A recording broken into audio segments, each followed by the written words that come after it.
오늘은 루거우차오 사건에 대해서 알아보겠습니다. 중일 전쟁의 발단이 된 일본군의 군사 도발.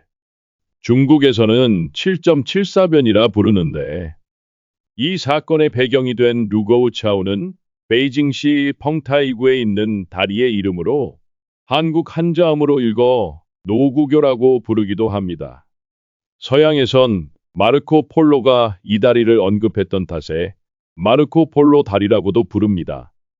베이징 근처에는 의화단 운동 이후에 신축 조약의 영향으로 800여 명의 일본군이 주둔하고 있었습니다.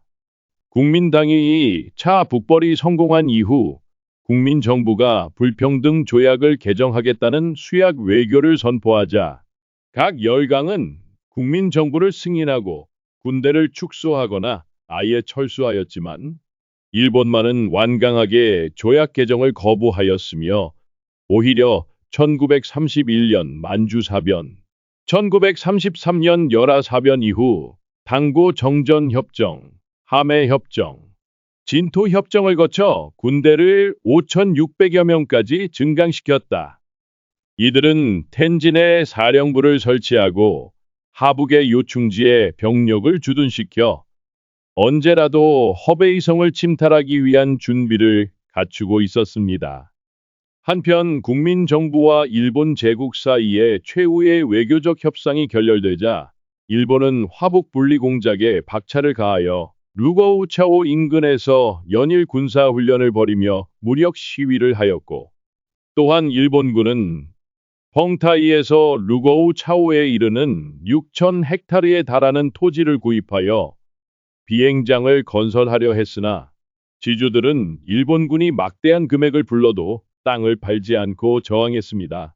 그런데 7일 밤 10시 40분 용왕묘 방면에서 수발의 총성이, 제방 방면에서 수십 발의 총성이 올리자팔 중대장 시미즈 세스요 대위는 즉각 병사들을 집결시켜 점호를 실시했습니다. 점호 결과 기병 척후병인 이등병 한 사람이 보이지 않았다. 시미즈 대위는 이것을 중국군의 공격으로 간주하고 이치키 소좌에게 중국군의 선제 공격으로 병사 1명이 실종되었다는 보고를 올렸다. 7월 8일 이령시에 연대장 무타구치 렌야 대좌에게 병사가 실종되었다는 오보가 올라갔고, 무타구치는 즉각 병력을 출동시키고 완핑 현성에 주둔한 중국군과 교섭을 실시할 것을 지시했습니다. 당시 기찰 정무위원회 위원장 숭저 위안이 휴가를 떠난 상태였기 때문에 베이징 시장 친더춘이 숭저 위안을 대신하여 베이징의 군정대권을 위임받은 상태였다. 숭저 위안은 다음과 같이 대답했다. 루거우차오는 중국 영토이며 일본군은 우리 측의 동의도 없이 연습을 행하여 우리 중화민국의 주권을 침범하고 있다.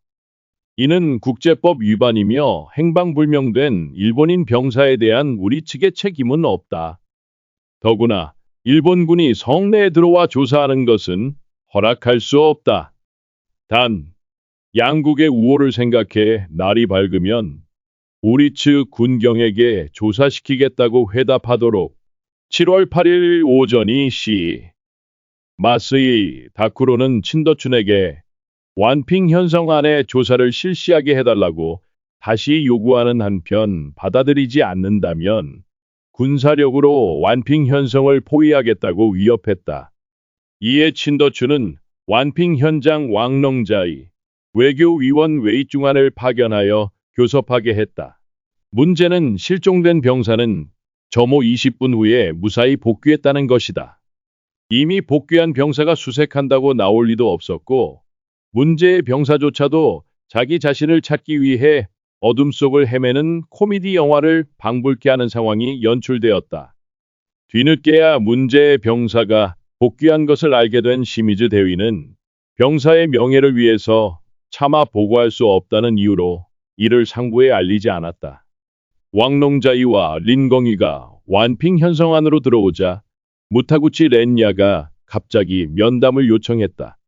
왕농자이를 만난 무타구치는 사건을 해결할 권한이 있는지를 물어보며 별것 아닌 사건을 과장해서 취급하는 등 트집을 잡아댔다. 새벽 4시 일본 측과 교섭하기로 하였다. 일본 측 대표로는 일본군 특무기관장 마쓰이 대좌, 기찰 정무위원회 고문 사쿠라이 도쿠타로 중좌가 배석했다. 펑쯔안이 먼저 문제의 장소에는 중국군이 없었으므로 중국군이 발포했다는 것은 있을 수 없는 일이라고 항변했다.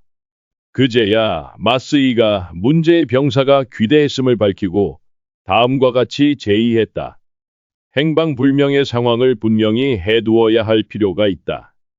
쌍방 합동으로 조사하자. 한창 협상이 진행되던 와중인 새벽 4시 20분, 갑자기 무타구치 렌야가 현장에 출동해 있는 3대대에게 즉각 중국군을 공격하라고 지시했다. 중일 대표들이 만나 교섭 중이라는 것을 알고 있던 이치키 소자는 당황하여 발포해도 되는 겁니까? 라고 전화로 되물었지만 무타구치는 소리를 지르며 중국군을 공격할 것을 재차 명령했다. 이에 새벽 4시 50분 일본군의 포격이 시작되어 평안철도에 중국군을 상대로 한 공격이 개시되었다.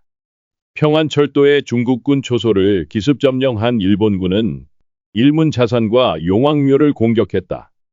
용왕묘에는 이미 중국군 방어진지가 구축되어 있었으나 갑작스러운 일본군의 공격을 당해내지 못하고 30분 만에 철수했다.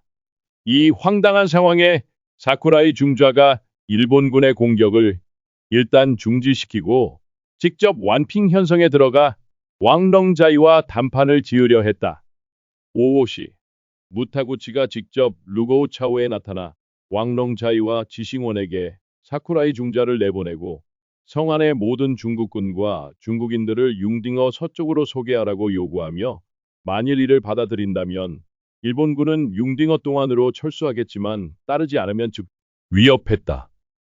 왕렁자이가 무타구치의 요구를 거절하자 무타구치는 육시에 완핑 현성에 대한 포격을 지시했다.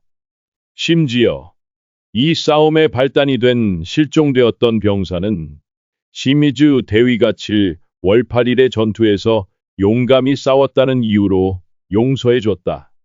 한편 일본의 육군 중앙부는 참모본부 작전과 진학과 육군성 군사과를 중심으로 사태를 확전시켜야 한다고 주장했다. 이들은 지금이야말로 화부고 성을 제2의 만주국으로 삼을 절호의 기회로 여겼다. 7월 8일 오후 베이징에서 친더춘과 진화, 주둔군 참모장 하시모토 소장 사이에서 정전 교섭이 진행되었다. 마쓰이다 쿠로 대좌도 기찰 당국에 실종된 병사는 이미 부대로 복귀하였는데 오해가 있었으므로 평화적인 해결을 할 필요가 있다는 입장을 밝혔다. 8일에서 9일로 넘어가는 새벽, 친더춘은 마쓰이와 3개항을 구두 합의하였다. 1. 쌍방은 즉시 총격을 정지한다. 2. 일본군은 펑타이로 철수하고 중국군은 루고우 차오 서쪽으로 물러난다. 3. 완핑 현성 안의 방비는 중국 측의 별도의 보안대의 300명이 전담하기로 하고 9일 오전 9시부터 임무에 들어간다. 하시모토는 7월 9일 베이징 주재부관 이마이 다케오와 협의하여 7월 10일 29군 책임자의 사죄, 중국군의 철병 등을 친더춘에게 제시하였다. 일본군은 가와베를 중심으로 9일 오전 6시에 완핑 현성에 포격을 하는 등 계속 도발을 감행하였다. 이때부터 교섭 장소가 텐진으로 옮겨져 중국군 29군 438사장 장쯔중과 마쓰이 사이에서 교섭이 벌어졌다. 또한 이렇게 합의하였다. 1. 29군 대표는 일본군에 대해 유감의 뜻을 표하고 책임자를 처벌하여 장래에 이러한 일이 일어나는 것을 방지한다. 2. 펑타이의 일본군과 인접한 완핑 현성 및 용왕묘에는 중국군을 주둔시키지 않으며 보안대가 치안을 유지한다. 3. 항일 단체를 철저히 단속한다. 이것이 이른바 루거우차오 사변 현지 협정이었고, 쌍방이 약속에 따라 철수하면서 사태는 마무리되는 듯하였다. 하지만 국민당 정부는 7월 17일 루산 성명을 발표, 항전 준비를 하자 일본군은 이를 보고 군대 파견을 결정, 양국은 전면전에 들어서게 됩니다. 지금까지 루고우 차오 사건을 알아보았습니다. 구독과 좋아요는 영상 제작에 큰 힘이 됩니다.